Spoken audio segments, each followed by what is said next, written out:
వచనాన్ని చదువుతాం. గాలిని చూచి భయపడి మునిగిపోసాగాడు. చాలు. ఎవరు ఎటువైపు చూశారట? ఈ సందర్భం ఏమిటో గుర్తొచ్చిందా? యేసు ప్రభు వైపునకు చూచి పేతురు నీళ్ళ మీద నడవసాగాడు.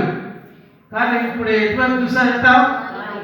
నాలుగు చీకటిని చూసిన భయమే, ధూళిని చూసిన భయమే, రాత్రి అయితే భయమే.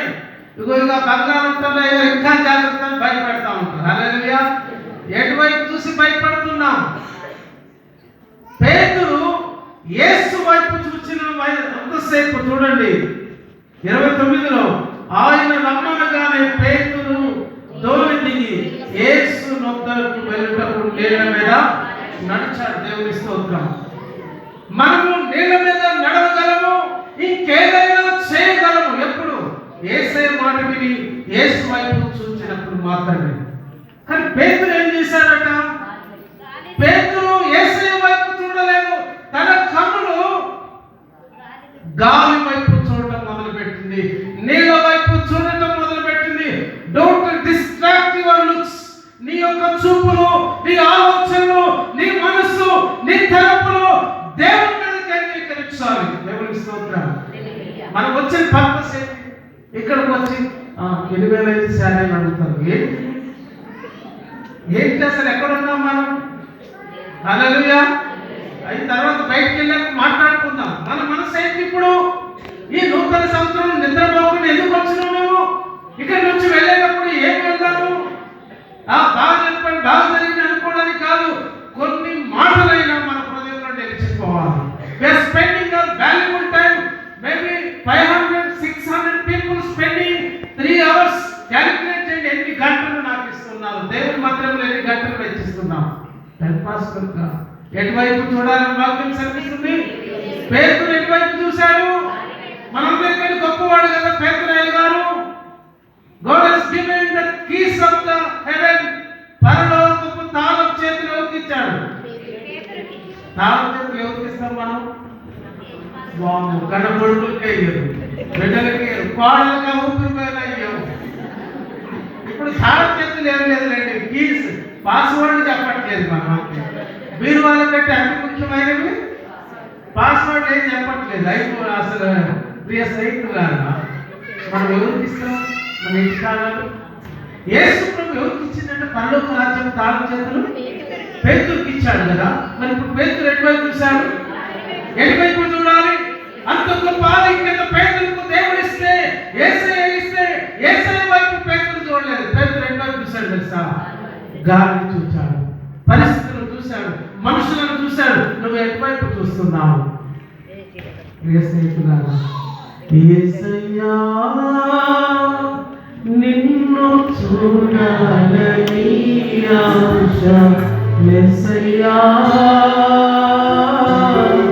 నిన్ను చేరాలని ఆశ, యేసయ్యా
అందరూ నావని అనుకుంటాం, భ్రమిస్తాం, తలస్తాం, ఆ భ్రమలోనే బ్రతుకుతూ ఉంటాం. పేతురు గాలిని చూచాడు. యేసు ప్రభుతో పాటు నడిచే భాగ్యాన్ని కోల్పోవడానికి కారణం యేసయ్య వైపు చూడలేదు. ఎటువైపు చూశాడట? మనం చాలాసార్లు మనం మనుషుల వైపు చూస్తుంటాం. 118వ కీర్తనలో ఒక మనం చూద్దాం. మనం చూడాల్సింది, మనం ఎదురు చూడాల్సింది, మనం ఆధారపడాల్సినటువంటిది కీర్తనకారుడు చాలా స్పష్టంగా రాస్తున్నాడు. 118వ కీర్తన 8-9 చరణాలు. మనుషులను నమ్ముకొనుట కంటే యెహోవాను ఆశ్రయించుట మేలు.